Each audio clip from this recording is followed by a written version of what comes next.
Dios te bendiga, amado hermano. Este es tu programa Discipulado de Gracia, porque como dijo el Señor, de gracia recibiste y da de gracia.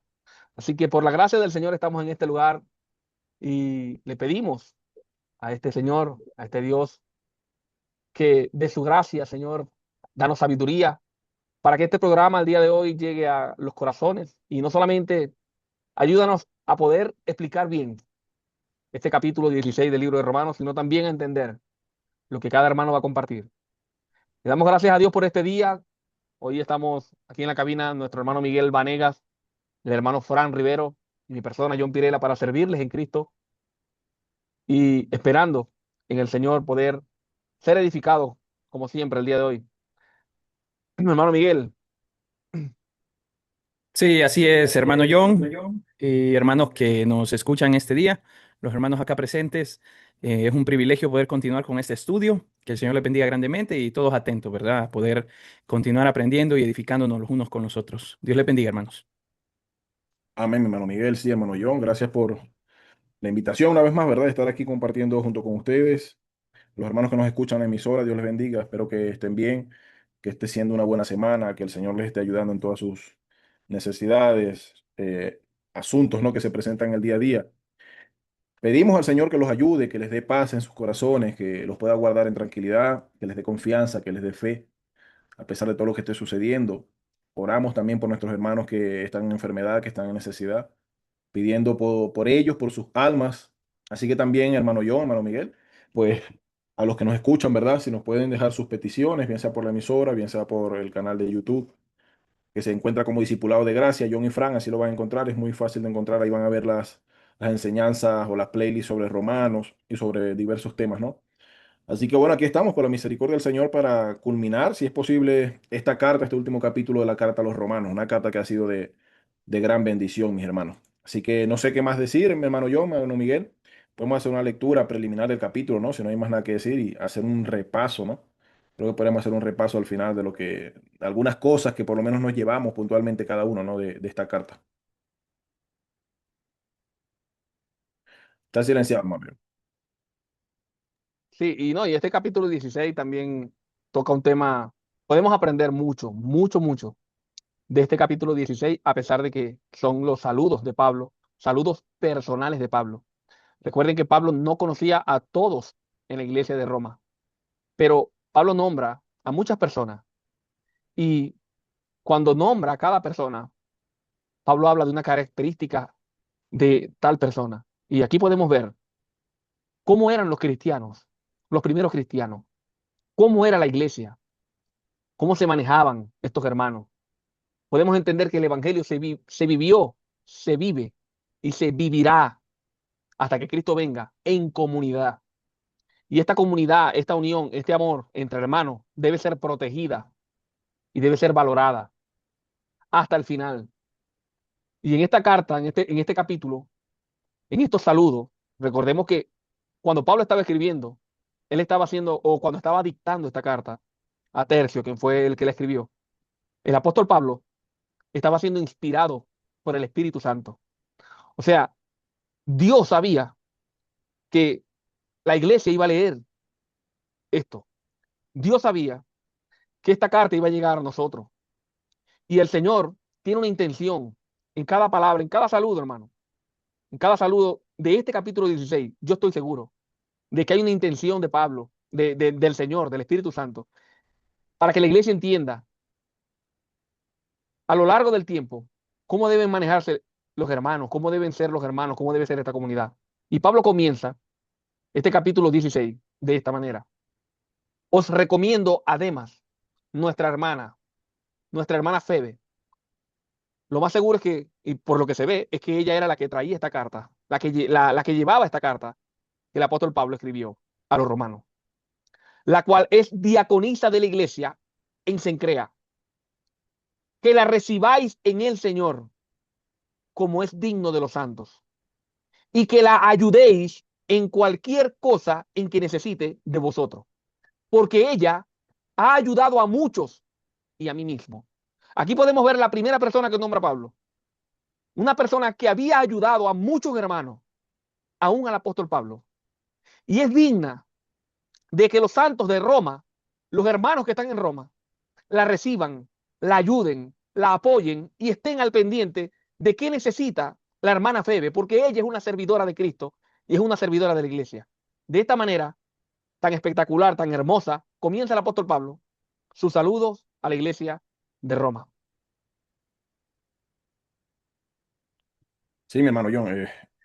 Esta hermana Febe, no sabemos exactamente quién es, no tenemos más escritos sobre ella, ¿no?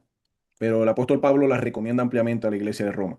La recomienda con muchos elogios, con muchas dignidades, se podría decir. Y era una manera antigua de cómo una persona recomendaba a otra, ¿no? Para X o Y causa. En este caso, el hermano Pablo está recomendando, el apóstol Pablo está recomendando a esta hermana para ir a esa iglesia y que ella pueda también ponerse al servicio. Pero para eso también necesita de la iglesia, ¿no? Necesita que esa comunidad que está en Roma, esa comunidad que recibe esta carta, le apoya a ella.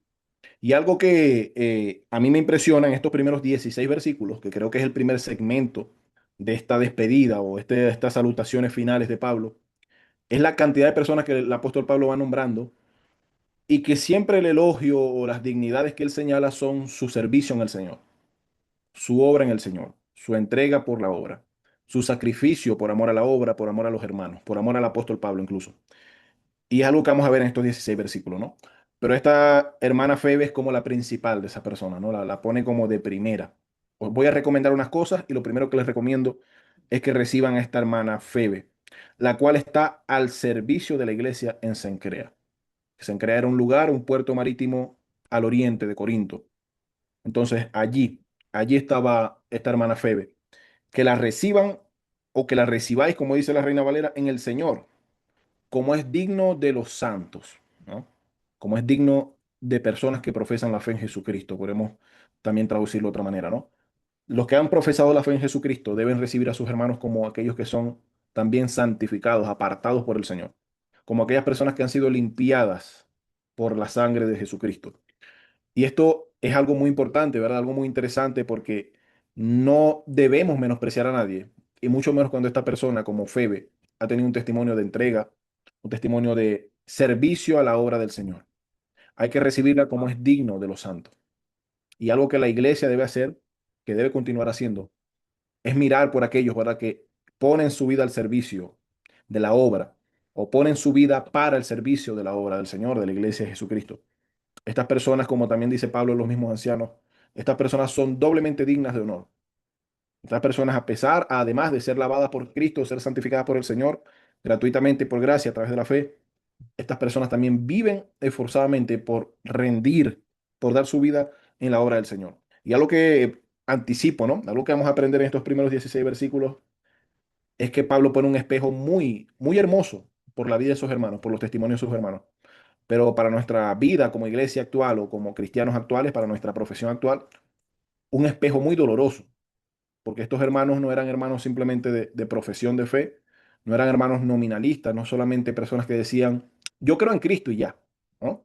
Es que yo creo en Cristo, sí, o yo creo en Cristo a mi manera, o muy bonito el Señor, o sí, fui el domingo o el sábado a la sinagoga y escuché la palabra y muy bonito la hora, muy bonita la adoración, el salmo que cantaron los hermanos, o muy bonita la Santa Cena o la Eucaristía, o la Cena del Señor que compartimos. Muy bonito todo. No, estos hermanos tenían su vida a disposición de la obra del Señor.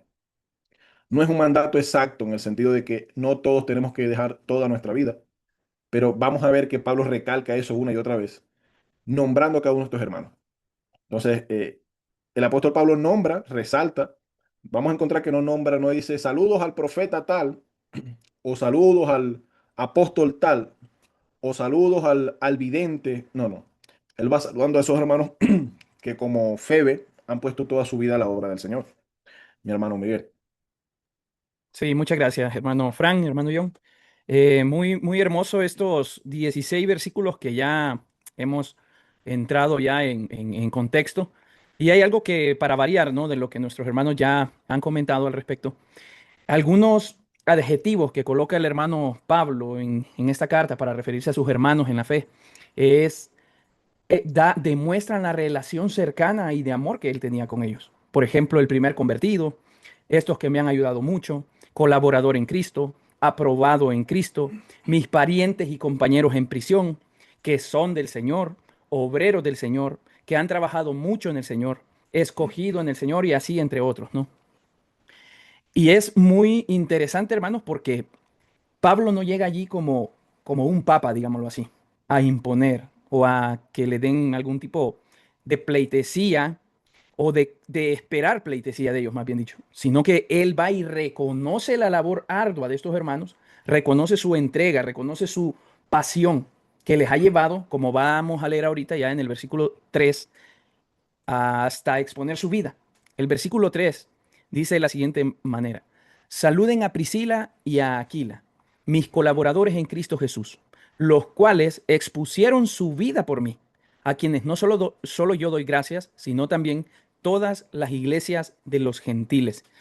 En otra versión, o más bien más literal de lo que trae el texto griego, la palabra o la expresión pusieron sus vidas en lugar de mí, o textualmente, como dice acá la NBLA, expusieron su vida por mí, podría decirse también pusieron sus cuellos bajo el cuchillo. O sea, fueron personas que estuvieron al borde de la muerte por ayudar, en este caso, al apóstol Pablo. Pero sí, evidentemente, algo que nos debería llamar la atención es que aunque el apóstol Pablo había sido alguien escogido por Dios para llevar este evangelio de gracia a los gentiles, y podría decirse que había acumulado cierta fama, cierta popularidad entre las iglesias, entre judíos también, no se ve aquella imposición de Pablo, sino el reconocimiento verdadero del cual nosotros deberíamos de aprender a dar a nuestros hermanos también en la fe, a reconocer, porque vean, cuando se habla del apóstol Pablo, se nos vienen sus cartas en el Nuevo Testamento, y son varias, no son 14 cartas, creo. O 13, si no me, sí, creo que me estoy equivocando ahí. 14, ¿no? 14 cartas. El punto, hermanos, con esto es que a nosotros cuando se nos viene a la mente el Nuevo Testamento, inevitablemente se nos viene Pablo, porque aportó demasiado, ¿no? Y quedaron plasmados sus escritos y los tenemos. Pero ¿qué hay de toda esta gente que pasó desapercibida? Que pasó de lado, digámoslo así, de la historia plasmada. No se quedaron allí, más que sus nombres. No se quedó la acción de cada uno de ellos, no se quedó el esfuerzo de cada uno de ellos, no se quedó la prueba de lo que ellos dieron por el Señor. En cambio, Pablo, sí, de Pablo se conoce que sufrió cárceles, prisiones, persecuciones y todo lo demás por amor al Evangelio. Pero este relato, este fragmento, hermano, se conecta muy bien con ese deseo que Pablo tiene anteriormente en los capítulos de decirles que se amen, que son un solo cuerpo en Cristo, que aprendan a tener esa unidad, a interesarse los unos por los otros. Y estos 16 versículos que estamos abordando ahorita en el primer segmento nos deja ver el corazón de Pablo expuesto hacia sus hermanos.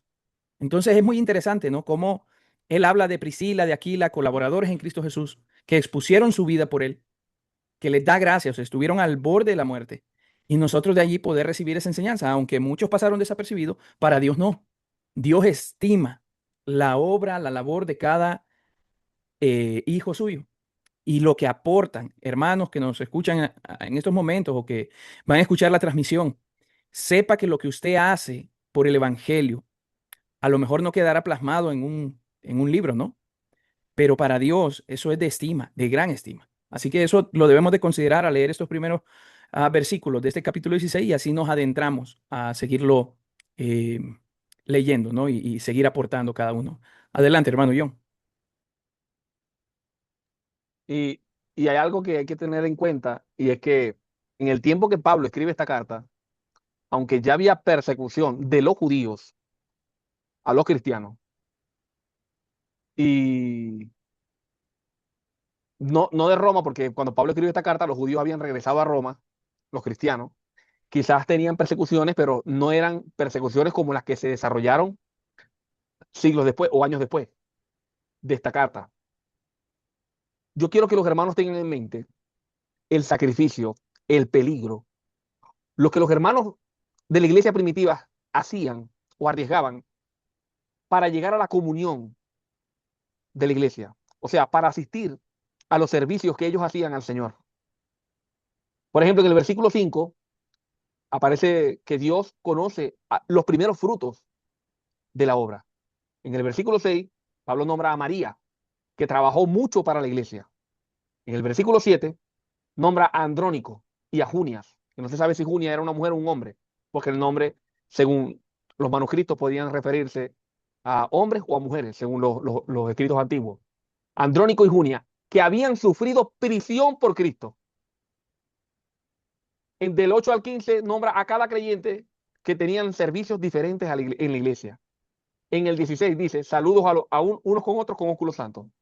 Aquí podemos ver, ¿verdad? Una iglesia perseguida, una iglesia que, mire, más adelante, según Eusebio de Cesarea y otros escritores, otros historiadores, dicen que cuando se congregaban, siempre habían hermanos que llegaban dando el testimonio. Hoy en día en las iglesias el testimonio es, yo me convertí a Cristo, era esto y lo otro, y ahora me convertí al Señor y ahora no lo hago. El testimonio no era ese antes. El testimonio era, ayer tomaron a mi papá y lo quemaron en la calle. Testimonio de una esposa.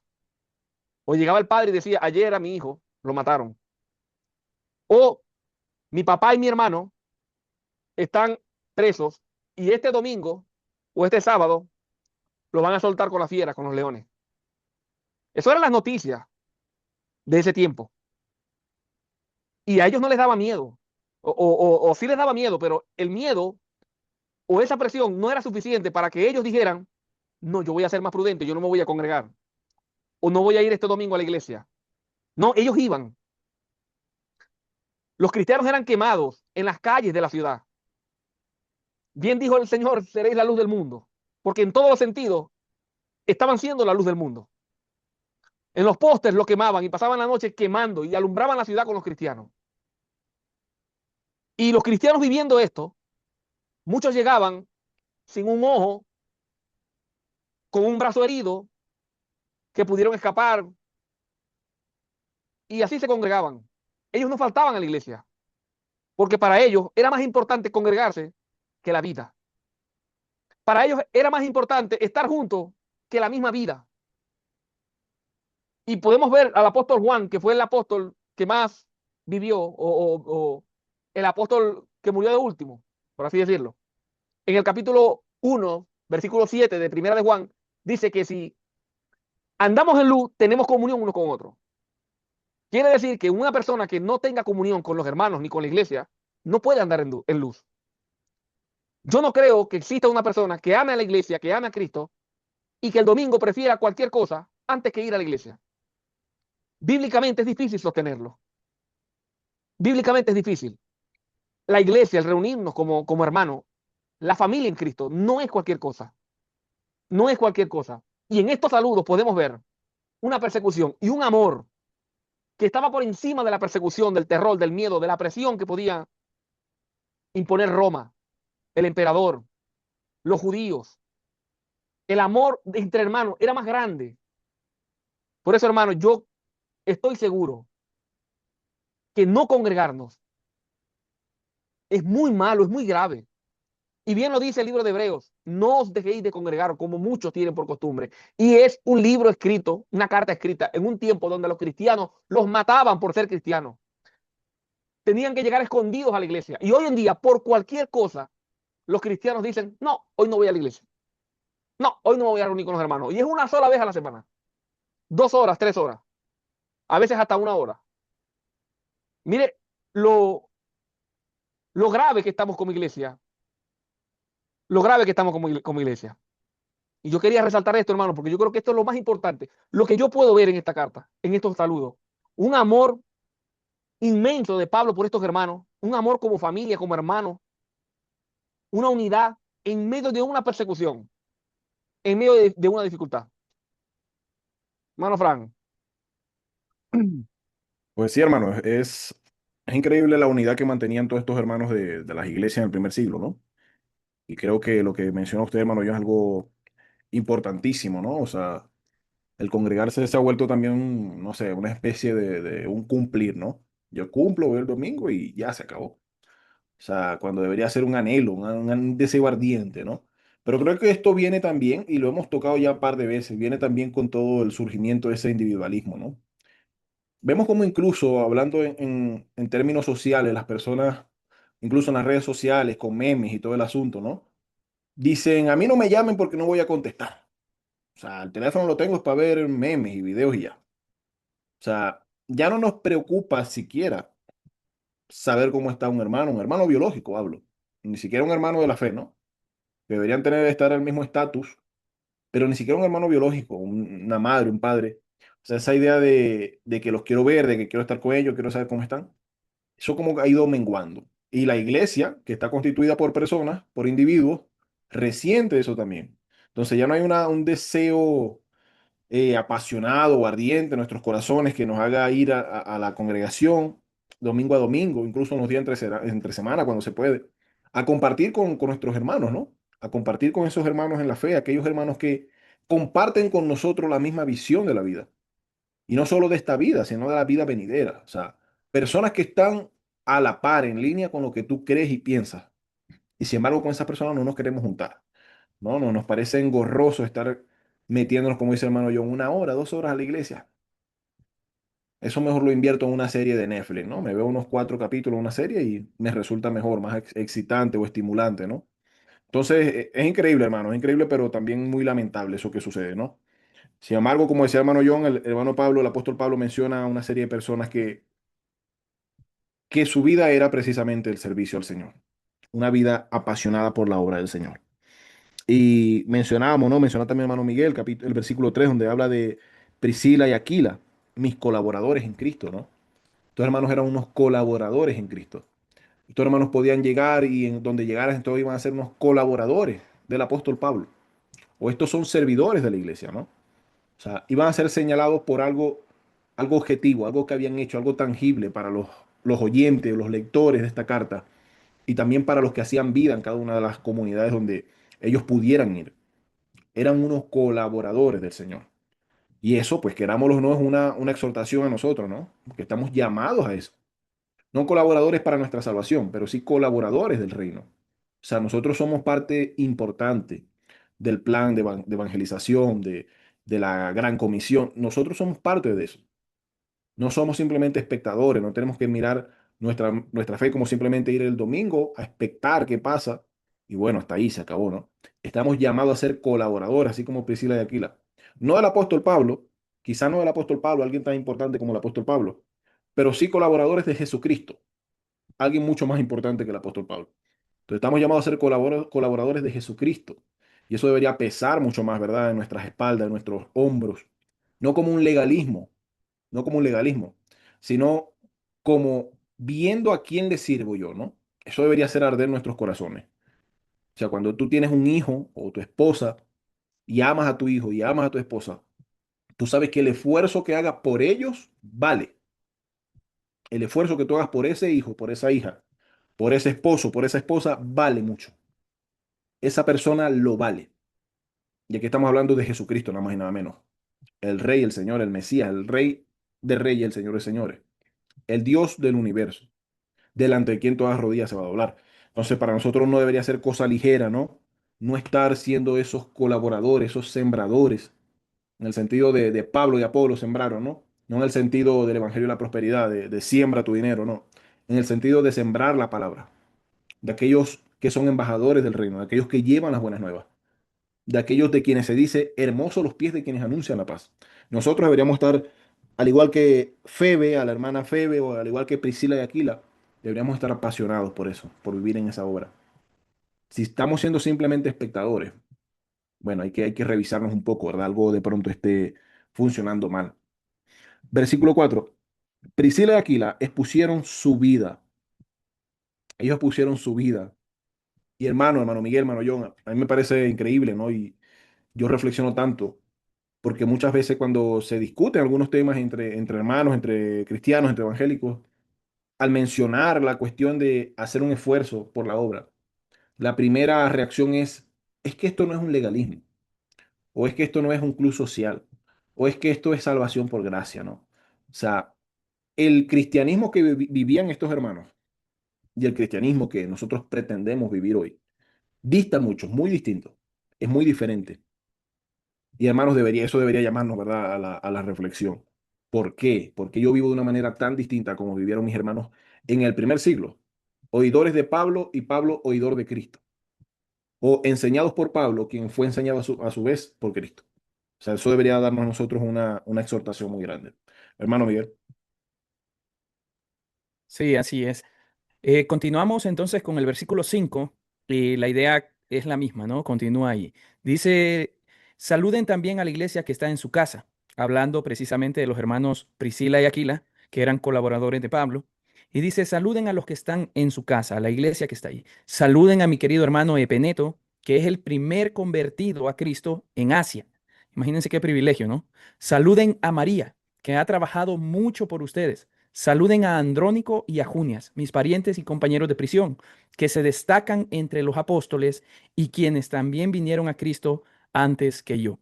Haciendo una pequeña reflexión, y creo que va muy de la mano con el pensamiento que acaba de compartir mi hermano Frank, yo creo que es válido y debería de surgir una pregunta en cada uno de nosotros, en cada uno de aquellos que dice seguir a Cristo, debería de surgir una pregunta. Y la pregunta debería ser, ¿qué he hecho yo? ¿Cómo me describirían a mí dentro del cuerpo de Cristo? ¿Sí? Porque miren, en el versículo 6, él dice, saluden a María, que ha trabajado mucho por ustedes. Y uno anterior dice que Epeneto había sido el primer convertido en Asia. Y de acá se puede desprender una segunda pregunta. Y yo creo que estamos muchos en deuda. Muchos de los que escuchamos esta transmisión, que estamos pendientes de este estudio, de alguna u otra manera nosotros llegamos a Cristo. Y si usted hace un recordatorio ahorita, ¿cómo usted llegó a los pies de nuestro Señor y Salvador? ¿De qué manera? ¿Algún hermano valiente llegó y le predicó? ¿Algún hermano valiente que quizás usted ya lo había tachado de loco, probablemente, de fanático, de religioso, pero que insistió de tal manera que ahora usted está siendo un hijo, una hija de Dios? Entonces, de nuevo, la primera pregunta, ¿no? ¿Qué he hecho yo? ¿Cuánto he colaborado yo? ¿Cuánto he trabajado? ¿Qué dirían los demás hermanos? Imaginémonos por un momento. Llegamos a la eternidad y saludamos de la mano a nuestra hermana, a nuestros hermanos Priscila y Aquila. Saludamos a Epeneto, primer convertido. Saludamos a María, quien trabajó mucho. Y le preguntaran a usted en ese momento, cuéntame alguna historia de lo que tú hiciste por el Señor allá en la tierra. ¿Qué haríamos? ¿Cuál sería nuestra respuesta, hermanos? No, Y no vean te que va todos tan- estamos parejos en ese, porque en nuestra época, ya lo hemos hablado, somos muy individualistas. Y eso es algo que se ha recalcado. Velamos por nosotros mismos. Cuando oramos, sus oraciones, ¿en quién piensa cuando ora? ¿Por quién pide cuando está delante del Señor? Obviamente la mayoría pedimos porque se sane algún enfermo de nuestra familia, porque yo tenga un mejor trabajo, porque yo termine con buenas calificaciones en la universidad, etcétera. Pero nosotros ahora somos el centro del cristianismo. Nosotros, que Dios me salvó, que Dios me tiene a mí. Imagínense el gran premio que tiene Dios teniéndolo a usted. Y hermanos, esto es serio porque nuevamente Pablo está describiendo la obra de cada hermano, su accionar, un mérito, ¿verdad? Digno delante de Dios. No para ganar salvación, sino por amor al Señor. Y eso Dios lo va a ver con buenos ojos. Si lo ve con buenos ojos el apóstol Pablo, que es un ser humano igual que nosotros, cuánto más Dios que no nos ha pedido, que nos ha pedido, perdón, que seamos santos, que le busquemos, que sigamos sus mandamientos, que sigamos sus palabras, que obedezcamos. Entonces hago ese ejercicio, hermanos, para que sepamos nosotros dónde estamos, qué hemos hecho y cuál. Y vean que, hermano, esto no es como una especie de señalamiento, ¿no? Pero es algo necesario para reflexionar, que nos haga a nosotros entonces decir, si estos hermanos yo me los encuentro en la eternidad, yo quiero decirles algo que yo hice en la tierra por mi Señor. No para ponerme a un igual, ¿verdad? No para decir, no, yo estoy aquí porque trabajé mucho para el Señor, sino por amor. Y eso es lo que nosotros debemos entender.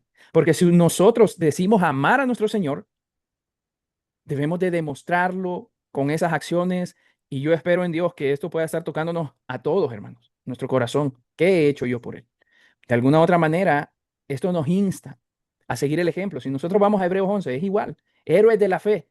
Y vemos ahí un montón de nombres de personas a lo largo de la historia, a lo largo de la escritura, que hicieron grandes cosas mediante la fe, por amor al Señor. Que esto sea un impulso para nosotros, hermanos, para poner manos a la obra Y como le decía en un principio, si nos acordamos cómo llegamos al Evangelio, tratemos de replicar a esos hermanos valientes que llegaron, se acercaron, predicaron el Evangelio, nos insistieron. Y ahora por la gracia y misericordia de Dios, esos hermanos, por esos hermanos nosotros escuchamos el Evangelio. Así que esa es parte de la intervención que yo quería dar y dejo a mi hermano John para que continúe con el versículo 8 si gusta o quiere aportar algo de lo que ya se dijo.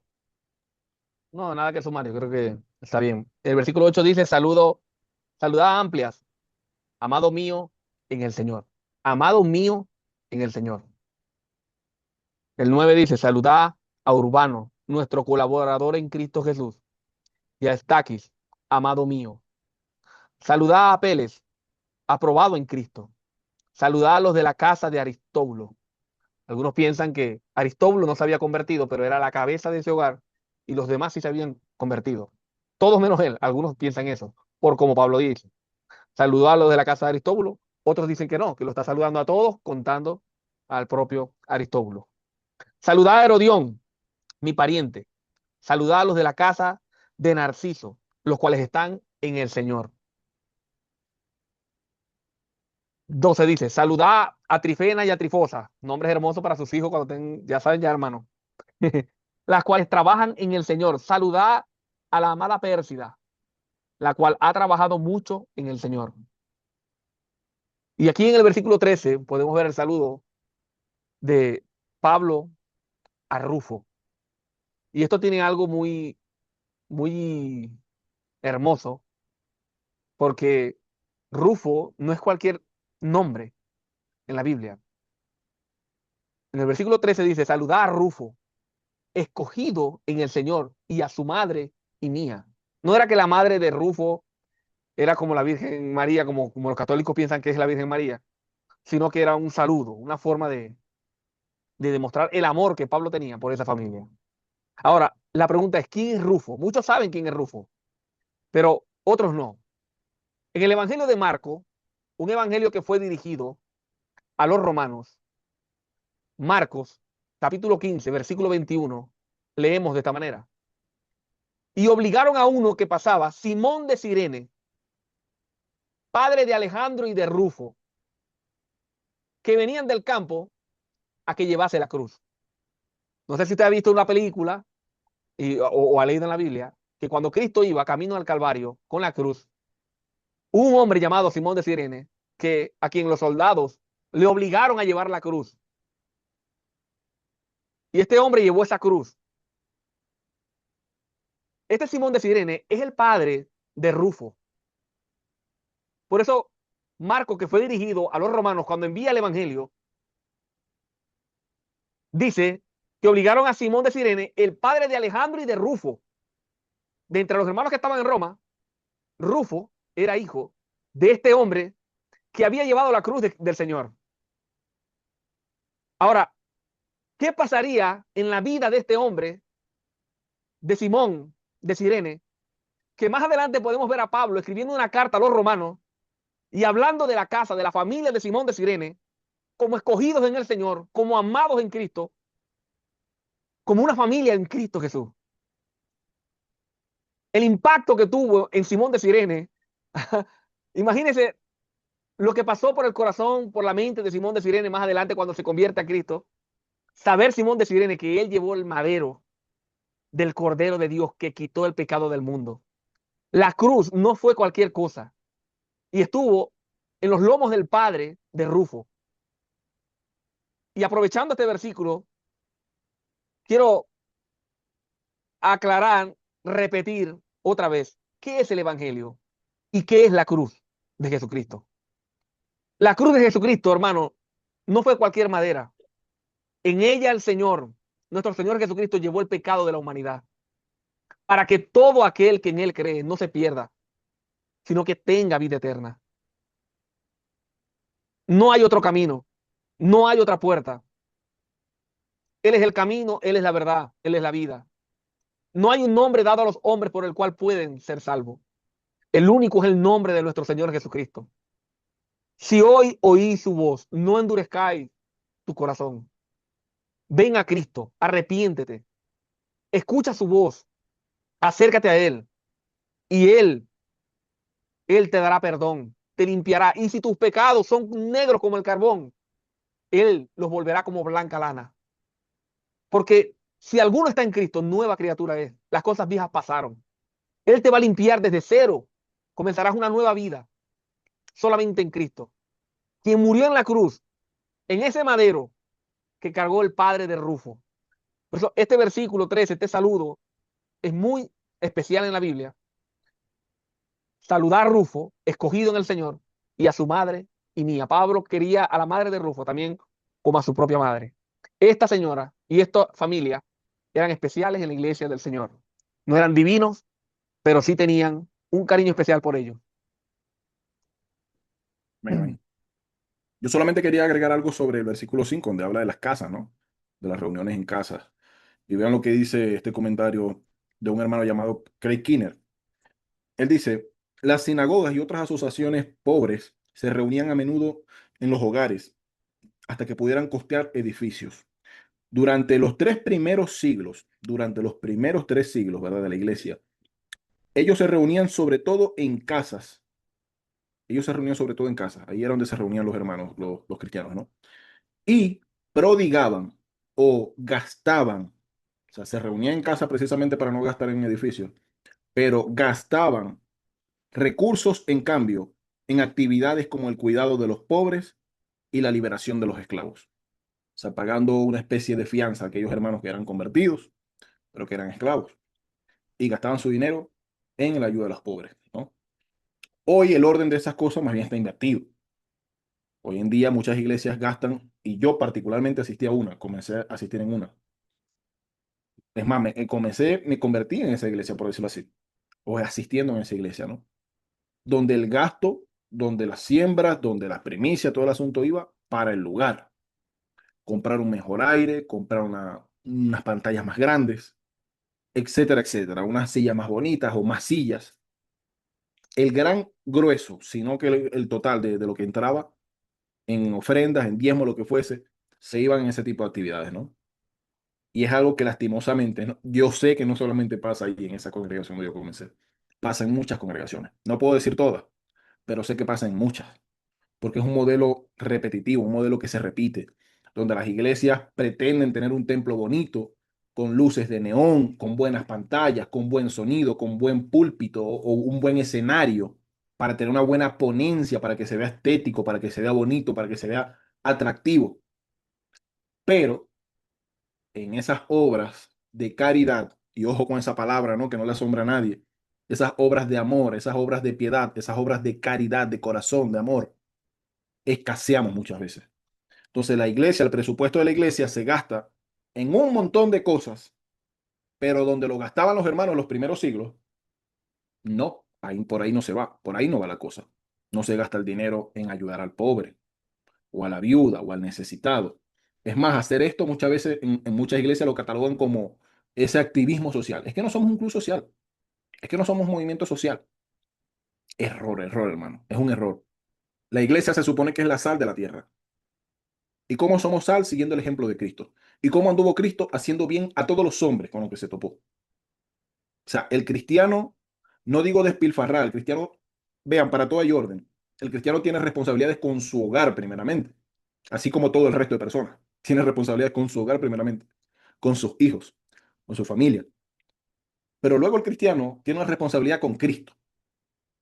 Y duras palabras dijo el Señor. Ustedes me vieron pasar hambre y no me dieron.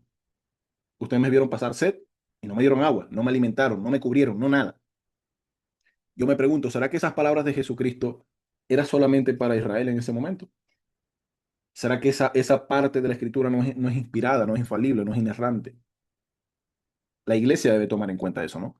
Los hermanos de los primeros siglos, los primeros 3 siglos, antes de que Constantino empoderara un sentido económico y de estatus social a los cristianos, los hermanos se reunían en lugares humildes para ayudar a los más humildes. Eso creo que es un punto muy, muy importante, hermano. Y vean, algo más que quería mencionar, ¿no? A los hermanos que escuchan por la emisora. Es un método de lectura, hermano, no devocional, quizá no devocional, sino de una reflexión espiritual, ¿no? Y por medio de este tipo de cosas la Biblia nos habla, nos enseña. Al ver que Pablo dice, Febe fue una buena servidora en Cristo. Y yo miro y digo, Pablo está diciendo esto de Febe. Y como preguntaba nuestro hermano Miguel, ¿podría decir esto mismo de mí? Y así la Biblia, y así Dios, y así la Escritura nos habla, nos exhorta, nos alimenta, nos confronta, ¿no? Cuando uno va estudiando la Escritura paulatinamente. Entendemos qué es lo que Pablo está hablando aquí. Entendemos que Pablo está despidiéndose de esta iglesia a la cual envía esta carta, magna carta, gran carta, la mayor carta del apóstol Pablo, se podría decir. Entendemos eso, que es una despedida y unas ciertas recomendaciones, como se suele hacer en el formato, se solía hacer en el formato de cartas, ¿verdad? Donde entrabas con un saludo, una salutación, y te despedías también, de alguna manera, saludando a esos hermanos a los cuales iban a recibir esa carta. Pero aún ahí, hermanos, y esto lo digo también como para que no desechemos la escritura, no, es que esa es la parte de las despedidas de Pablo nada más, ahí no, como que ahí no hay mucho. No, ahí podemos apreciar y aprender muchas cosas también en la vida de los hermanos y en este tipo de fragmentos que se encuentran ahí, ¿no? En la casa de tal fulano, ahí se reunían. Todos los hermanos se reunían en lugares muy incómodos, muy pequeños de pronto, no con aire, no con luces que no nos dañan la vista, no con aire limpio, ¿no? Con unas sillas con colchonetica agradables, no, en lugares de pronto muy incómodos, sentados en el piso, pero abundaban en otras cosas. Abundaban en el amor al prójimo, en la ayuda a sus semejantes, etcétera, etcétera, etcétera. Adelante, mi hermano. Así es, hermano Frank. Me, Yo voy a el, traer una me está última di- reflexión quizás en este. el Perdón, hermano, hermano, yo. el hermano Fran me está disparando a mí porque aquí en la casa nos reunimos y yo no le pongo colchoncito a la silla. Señor, reprenda al diablo. Ok, voy a leer los últimos 3 versículos de este primer segmento y luego voy a dar una reflexión que me parece muy interesante. Dice el versículo 14: saluden a Síncrito, a Flegonte, a Hermes, a Patrobas, a Hermas y a los hermanos con ellos. Saluden a Filólogo y a Julia, a Nereo y a su hermana, y a Olimpas, y a todos los santos que están con ellos. Salúdense los unos a los otros con un beso santo. Todas las iglesias de Cristo los saludan. Miren, hermanos, en todo este segmento nosotros hemos encontrado nombres muy peculiares, ¿no? Creo que en la actualidad no hay un nombre que podamos nosotros reconocer. A lo mejor Urbano, yo tuve un amigo de nombre Urbano, pero el resto son nombres muy de la época, ¿no? Pero, ¿qué sucede aquí, hermanos? Cerrando este segmento. Hay nombres que, como el que acabo de mencionar, Urbano, Amplias, en el versículo 8, que comúnmente se le daban a ciertas personas en una condición de esclavitud. Y cada un nombre tiene su contexto, ¿no? Pero no me voy a enrollar en eso, sino más bien quiero hacer esa precisión ahí, ¿no? Que me llama la atención. Amplias, Urbano, luego está Trifena, Trifosa, que normalmente eran nombres que se le daban a muchachas gemelas que servían en lugares, casas de emperadores o con riquezas, ¿no? Urbano igual, como lo mencioné antes, pero cabe la distinción también que hay nombres que se le da a personas pudientes o de la alta clase. Por ejemplo, lo de la casa de Aristóbulo. Y como nuestro hermano John comentó algo así con el nombre de Rufo, que venía del hijo, que era hijo del hombre que llevó la cruz en su momento. Bueno, también hay ese tipo de comentaristas que hablan acerca de que quiénes eran los de la casa de Aristóbulo. Y dicen que, por ejemplo, el historiador Flavio Josefo registra que Aristóbulo era el nieto de Herodes el Grande, hermano de Herodes Agripa I, que vivía en Roma como un ciudadano privado de inmensa riqueza y era amigo íntimo del emperador Claudio, o sea, gente con poder. Probablemente los de la casa de Aristóbulo, a lo mejor no era Aristóbulo, pero era gente de la alta clase. Por ejemplo, los de la casa de Narciso, igual, secretario, se dice, ¿no? Que en un se tienen conocimiento de que era un secretario privado del emperador Claudio. Miren, eran nombres, hermanos, que definían clases sociales. El punto que yo quiero tocar de todo esto es que en este saludo final que da Pablo, ahí está nombrando gente de todo tipo de clase, ya sean judíos, gentiles, esclavos, libres. Pero lo importante de todo esto es que, en parte, ¿no? Como dice Gálatas 3:28, ya no hay ni judío, ni griego, no hay esclavo, ni libre, no hay varón ni mujer, porque todos sois uno en Cristo. Ahí estamos, hermanos, en Él, no, en el cuerpo de Cristo. No hay mayor, no hay menor, no hay alguien que ocupa o se posiciona en un grado superior al otro y que por eso tiene algún tipo de privilegio, ¿no? No, y esto, hermanos, se los voy a dejar para que usted lo medite. Por ejemplo, nosotros venimos de lugares, ciudades, comunidades, donde hay iglesias que a lo mejor quien predica es un hermano sencillo, un hermano quizás como amplia, ¿no? Podría ser un anciano, un pastor que preside la cena del Señor, mientras que hay también allí gente que se ha graduado de alguna carrera, algún ingeniero, alguien que trabaja en casa presidencial, no sé, y el que ocupa un grado académico se sienta a escuchar al pastor que está allí, que a lo mejor no tiene ninguno. Pero para Dios todos somos iguales. Para Dios no hay mayor, no hay menor, no hay esa distinción. Todos somos parte del cuerpo de Cristo. Y este mensaje, este saludo final, es hermoso por eso. Porque Pablo menciona nombres que normalmente se relacionan a esclavos, personas libres. Ojo, que también hay compatriotas de Pablo, como lo menciona el versículo 7, versículo 11, judíos, ¿no? Cuando él dice mis parientes, en el contexto de Pablo, son compañeros judíos. Cuando habla de judíos, perdón, gentiles, griegos, romanos, hay nombres.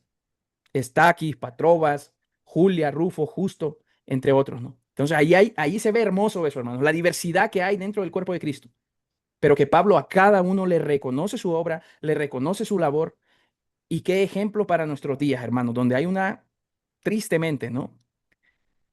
Hay iglesias que son clasistas, diferencian entre hermanos y se tiende a hacer eso hoy en día. No, este hermano lo ven de menos, lo ven muy poco. No, este hermano cuando habla no tiene un buen léxico. No, cuando él ora, se traba al orar. ¿Cómo es posible que él ore de esa manera, con ese lenguaje tan bajo? Hermanos, y pasa en nuestras iglesias. Y hay críticas, porque un hermano se pare delante del púlpito a dar una bienvenida, una oración inicial, y a lo mejor no oró con oratoria, valga la redundancia, no tenía una buena oratoria. Pero lo importante es el corazón, hermano. Que el corazón vaya y adore a Dios, que el corazón vaya y reciba a los hermanos. Bienvenidos. Pero hoy se ha vuelto una crítica constante. Y eso nosotros debemos de evitarlo en nuestras iglesias y considerarnos iguales, todos. No buscar las debilidades cognitivas de los demás. No buscar las debilidades o las flaquezas de nuestros hermanos, porque eso nos da cierto aire de grandeza a nosotros, o porque nosotros ahí resaltamos más. Nuestra elocuencia se deja ver delante de un hermano que a lo mejor no tiene tanta práctica o se ha expuesto tanto a un púlpito. Así que, hermanos, eso es muy importante en nuestros días. Así que cierro con eso y qué hermoso, ¿verdad? Qué hermoso este texto que acabamos de leer, porque nos deja tantas verdades, desde trabajar arduamente para el Señor, desde vernos todos como un solo cuerpo, de respetarnos, de cuidarnos, de amarnos. Y el reconocimiento que uno le pueda dar a otro hermano, eso no nos resta, hermanos. Así que hagámoslo. Cuando nosotros veamos un hermano que está trabajando, que está moviendo sillas, que está limpiando, que está predicando, se acaba de bajar del púlpito, sudando después de haber predicado, hermano, abracémoslo y digámosle gracias por tu servicio. A eso es lo que nos llama también, a que seamos más conscientes. Así que dejo el siguiente segmento a nuestro hermano John para que continúe. No sé si quiere aportar algo. No, está bien. Déjate el más fácil, el menos problemático. Bueno, este 17 y 18 también es parte del plato fuerte de este capítulo. Pablo dice, más os ruego, hermanos, en medio de, perdón, en medio de estos saludos, Pablo da una advertencia y dice, más os ruego, hermanos, que os fijéis en los que causan divisiones y tropiezos en contra de la doctrina que vosotros habéis aprendido y que os apartéis de ello. Pablo está mandando a apartarnos de todo aquel que cause tropiezo y división con la doctrina que nosotros hemos recibido, según la Biblia. Ahora, el apóstol Pablo en otra carta también dice que es necesario que entre nosotros hayan disensiones para saber quiénes son los aprobados por Dios. Ahora Pablo dice que nos apartemos de lo que causan divisiones, pero no queda ahí. Pablo da unas características muy importantes para que nosotros tengamos en cuenta. En el 18, Pablo dice, porque tales personas no sirven a nuestro Señor Jesucristo, sino a sus propios vientres, y con suaves palabras y lisonjas engañan a los corazones de los ingenuos. O sea, estas personas no es que hablan con grosería, ni que son altaneros, no, con suaves palabras y lisonjas. Y hay algo aquí que quiero recalcar, y es que ellos sirven a su propio vientre, su propio beneficio. Siempre están buscando su beneficio. Ustedes saben que nuestro Señor Jesucristo dijo algo y habló de los asalariados. Los asalariados son aquellas personas que para pastorear la iglesia, para servir a Cristo, tienen que tener algún beneficio. Si no hay beneficio, no van a pastorear. Por eso es importante y da equilibrio a lo que Pablo viene hablando, porque Pablo está hablando de hacer un sacrificio por la iglesia, de servir a Cristo. Y servir a Cristo no es subir al tercer cielo y preguntarle, Señor, ¿qué necesitas? No. Servir a Cristo es servir a su iglesia. Pero debemos tener mucho cuidado, discernimiento, que de servir a Cristo o servir a los hombres. Nosotros servimos a Cristo. Hay que tener cuidado con estos hombres, que son muchos, no son todos, pero hay muchos hombres que no sirven a nuestro Señor Jesucristo, sino a sus propios vientres, que con suaves palabras y lisonjas engañan a los de corazones ingenuos, a las personas que tienen el espíritu de la foca, que todo lo que le dicen con suaves palabras lo aplauden. Nosotros tenemos que tener discernimiento, tenemos que estudiar las escrituras y tenemos que juzgar con justo juicio cómo se está manejando la iglesia. Y lo que nosotros estamos aportando, debemos tenerlo como, o sea, tenemos que asegurarnos de que esto que estamos haciendo por la obra, en verdad sea por la obra de Cristo y no por la obra del pastor o del profeta o del apóstol. Debemos servir a Cristo, debemos ayudar a los pastores, debemos ayudar a la iglesia, pero debemos tener mucho cuidado con los falsos profetas porque sí existen. Y Jesús dijo, guardaos de los falsos profetas. Guardaos de los falsos profetas. Nosotros debemos servir a Cristo, a su iglesia. Pero hermano, no podemos cerrar los ojos y servir a Cristo a ciegas. Servir a la iglesia a ciegas. No. Cuando un pastor exija que le paguen para poder ser pastor, usted tiene que salir corriendo a buscar un verdadero pastor. ¿Y le vamos a colaborar? Sí. Gálatas 6:6 dice, si alguno es instruido en la palabra, haga partícipe de toda cosa buena aquel que lo instruye. Y el pastor es digno de su salario. Pero el pastor no exige su salario. Porque no es un asalariado. Si es un asalariado, ten en cuenta que cuando no haya salario va a salir corriendo. O cuando venga el lobo, como dice el Señor, deja las ovejas botadas. ¿Por qué? Porque es un asalariado.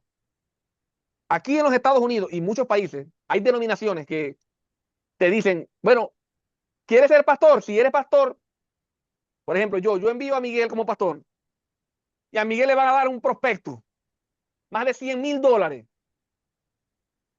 como Miguel va. Pero aquí en Estados Unidos hay muchas iglesias, muchos pastores que están pastoreando por el dinero.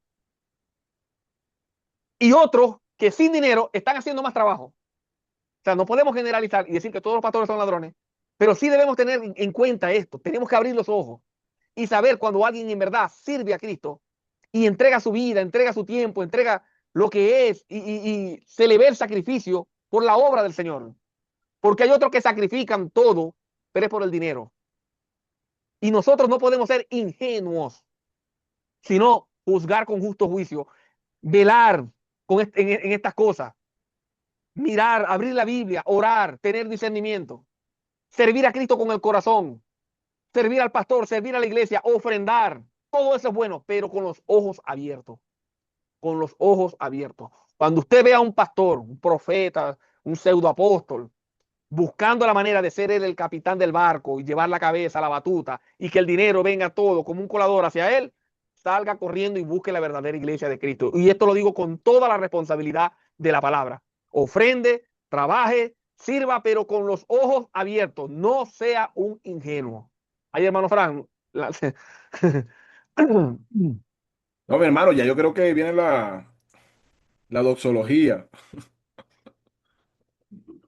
Aquí nos comentan sobre una supuesta pastora que se llevó el dinero de las ovejas para operarse. Eso es algo que pasa mucho, ¿no? Por ahí anda una supuesta apóstol Kay Lewis, con nombre y todo lo doy para que ustedes sepan que es un supuesto. Primero, porque no hay apóstolos actuales. Y segundo, porque no habían apóstolas. Y tercero, para ser apóstol habían requisitos, entonces es una pseudo apóstola, ¿no? Ella sale en un video diciendo que ella se levanta todos los males y siente liberación de Dios cuando ella va a comprar ropa y a comprarse cosas, ¿no? A veces yo sé que hay bromas que uno hace, ¿no? Pero personas con tanta influencia, con tantos seguidores, alentando a sus ovejas más bien al consumismo que a la santidad, bueno, simplemente para dejar pensando a uno, ¿no? Pero bueno, hermanos, yo creo que en acuerdo con lo que han dicho los hermanos, con esa aplicación que el hermano John traía también, hay que tener cuidado de todos los hermanos que causan divisiones. Cuando decimos hermanos, también incluimos al pastor. El pastor puede causar divisiones. Los líderes pueden causar divisiones. Si usted está en una iglesia que los líderes causan divisiones, pues hay que tener cuidado. O si el pastor es el que causa divisiones porque no sabe cómo llevar las cosas adelante, hay que tener cuidado de eso, ¿no? Entonces, el apóstol Pablo nos habla que tener cuidado con esos hermanos, bueno, con esos. Él dice, os ruego, hermanos, que os fijéis de esos que causan divisiones, ¿no? O tropiezos, que desdicen de la doctrina, o sea, se apartan de la doctrina que ustedes han aprendido y ustedes deben apartarse de esas personas. Lo está diciendo el apóstol Pablo, siglo I, año 57 aproximadamente después de Cristo, o sea, unos 20 y pico años después de Cristo. Él está diciendo, ojo, ustedes lo que han aprendido de Cristo por medio de la predicación del Evangelio mía y de los otros apóstoles, ojo, se apartan de eso. Jesucristo es el Señor, hay un solo Dios, Jesucristo es el Señor, bautícense en el nombre del Padre, el Hijo y el Espíritu Santo. Sigan eso. Crean en Cristo como quien murió y resucitó, conforme a las Escrituras, para salvación de vuestras almas. Manténganse en eso, porque hay algunos que desdicen, se apartan de esta doctrina, así que ustedes manténganse alejados de esas personas, ¿no? Eso es algo que es un consejo y un concepto válido para hoy en día. La doctrina, el tema de la doctrina, muchas veces escuchamos predicaciones de gente que yo no sé, Dios me perdone, ¿verdad? Hay gente que no sabe ni dónde está parada, porque dicen cosas como que no, que hay muchas, o sea, esos predicadores, estos pseudos predicadores, diciendo que no, que la doctrina, muchos hablan de doctrina, pero aquí nosotros hablamos del espíritu, o sea, como si una cosa se contrapusiera a la otra. Es un disparate, hermano.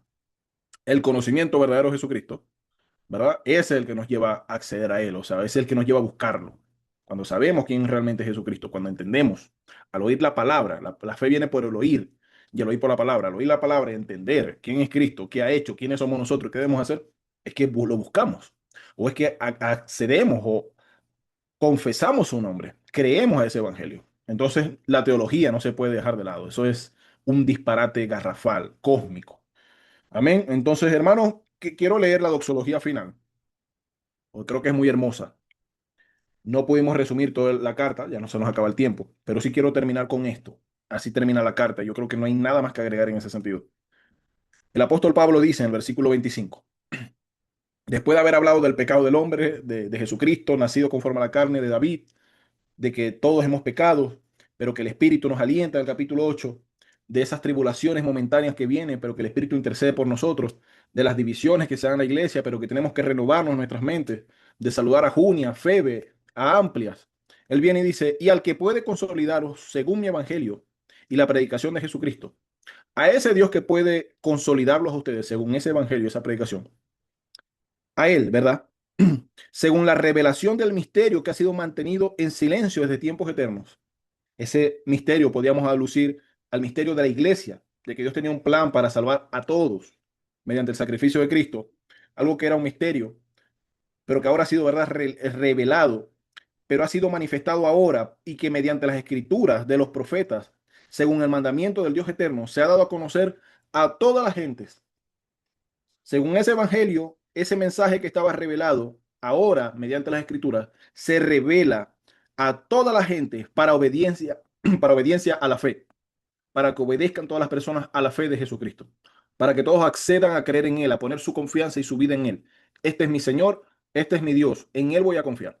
Para que todos accedan a Él, a ese, al único y sabio Dios, sea la gloria mediante Jesucristo para siempre. Amén. Todos nosotros, todos los que hemos estado oyendo esta enseñanza y todos los que recibieron esa carta, a ese Dios que ha revelado esa salvación mediante Jesucristo, por las escrituras que lo anticipaban de los profetas, y que ahora entendemos desde los tiempos de Pablo hasta ahora, que por la fe en Jesucristo podemos ser salvos de la ira venidera. A ese Dios que reveló todas esas cosas, a Él sea la gloria. No creo que haya otra mejor manera de terminar una carta que como la terminó el apóstol Pablo. Hermano John, hermano Miguel. Así que ya con esto me despido, ¿verdad? Creo que no hay nada más que agregar en ese sentido. Hermano Miguel, hay unas palabras para despedir. Sí, sí, claro que sí. Muy Evangelística, ¿eh? hermoso, ¿no? Muy hermoso esta doxología, que es una exaltación, una alabanza a Dios en gratitud por lo que Él les ha permitido. Y en este caso, un recordatorio, ¿no? Romanos 1:5 inicia de la siguiente manera. Bueno, o Romanos capítulo 1, versículo 5, también Pablo hace mención de eso. Es por medio de Él, dice, que hemos recibido la gracia, el apostolado, para promover la obediencia a la fe entre los gentiles, por amor a su nombre. Y aunque Pablo ha abarcado grandes temas, ¿no? Alrededor de toda la carta, el propósito es el mismo. Y termina en la doxología de igual manera. Que ese misterio, perdón, se ha dado a conocer a las naciones. ¿Para qué? Para que vengan a la obediencia de la fe. Siempre se nos insta a que obedezcamos al Señor. Y Pablo termina su carta a esta comunidad en Roma y en general a toda la iglesia de Jesús, de nuestro Señor, para que atendamos, hermanos, que atendamos y con esa misma alabanza de Pablo nosotros terminemos ese amén como una comunidad, como un cuerpo, que todos podamos decir, así sea. Esto lo recibimos, esto lo vamos a poner por obra. Todo lo que se nos ha enseñado lo vamos a considerar, pero también a practicar, ¿sí? Vamos a ahondar en ello, pero también lo vamos a poner por obra, que así sea. Entonces, hermoso estudio, hermanos. La verdad es que tenemos para volverlo a escuchar, volver a leer la carta, que ustedes puedan nutrirse. Yo creo que en un estudio tan extenso como este, es válido que nosotros repasemos, volvamos a escuchar, tengamos presente la enseñanza a estas primeras comunidades, ¿no? Y cómo de manera tan magnífica aplica a nuestros días también. Así que es hermoso, hermanos, cómo la palabra de Dios es intemporal, como dicen algunos, ¿no? Que en el tiempo, en todos los tiempos, va a permanecer y va a prevalecer. Ni las puertas del infierno podrán, ni las puertas del Hades. Y esta palabra ha de perdurar eternamente. Así que aferrémonos, afiancémonos a ella, busquémosla como para un bebé es la leche, que la palabra de Dios sea también así. Ese deseo, ¿no? De buscarla, ese deseo de tenerla. Así que muy hermosa la carta y espero que los hermanos que están acá presentes y los que han de escuchar la transmisión se hayan quedado con algo, por lo menos de cada estudio, que se queden con algo, que lo hayan anotado, que revisen sus notas y que lo repasen. Así que el Señor les bendiga, hermanos. Ha sido un gusto. Y dejo a mi hermano John, no sé si tendrá algo para decir. Yo me despido con eso, hermanos. Que el Señor les bendiga. No, sin más que decirle, hermano, muchas gracias por estar con nosotros, por escuchar este programa. Y bueno, ya continuamos con otra serie. Que el Señor le bendiga, la paz del Señor esté con todos ustedes.